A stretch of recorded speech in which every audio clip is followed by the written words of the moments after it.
Og það næst upp hvað í dag? Já, þetta var svona, bara í lokinu var þetta að koma út í eitthvað bara, við vorum byrjað að kasta honum upp og þeir bara fengu öll að körfu í staðinn. En mér varst munurinn ekki sína hvernig leikunum fór.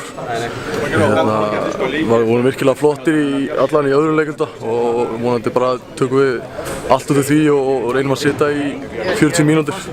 Við mistum það allt frá okkur í lokinu, en það er margt gott í þessu Já, bara þessi orka og kraftur að við náðum stoppum og í kjölfarið vorum við að fá auðvelda körfur og sóknarleikurinn var vel flæðandi. Þetta var svolítið smá hikst í byrjun, sérstaklega sóknarlega. Við vorum að missa á fram í okkur og þeir að fá allt á auðvelda körfur.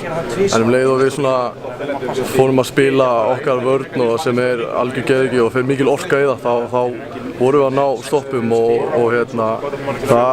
það er mikilvægt fyrir okkur. Því við þurfum, ef við ætlum að vinna leiki, þá þurfum við að spila vörn og við gerðum það í 10 mínútur. Margt kom okkur óvart í þessum leik?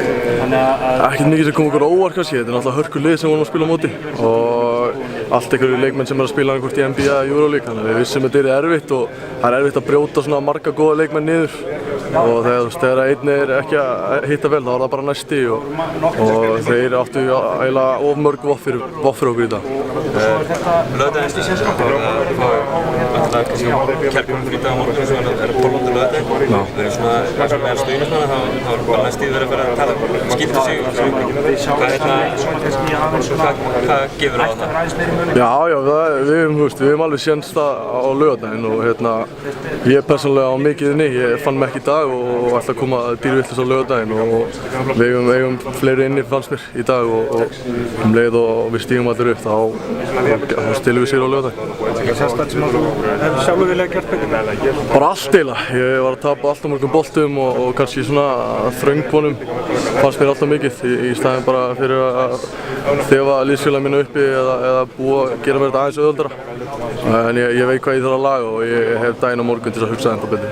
Þið persónulega, þú tala boltum, þú voru 2 sóknir í röð. Hvernig byggir maður sjálf sig, eða hver er hugsunin sem fer í gegnum hausinn? Það er bara stór partur af þessu að vera bara með stutt minni og Michael Jordan tap alveg 2 boltum í röð líka, þannig að þetta gerist fyrir bestu menn. En ég kannski sækja mig meira að þetta veri á einhvern krúsjál tíma eða eitthvað svoleiðis, en maður þurfti að reyna að búa til eitthvað og þetta eru náttúrulega þvílíkir íþróttamenn þarna inni með langar hendur og þeir gerðu vel.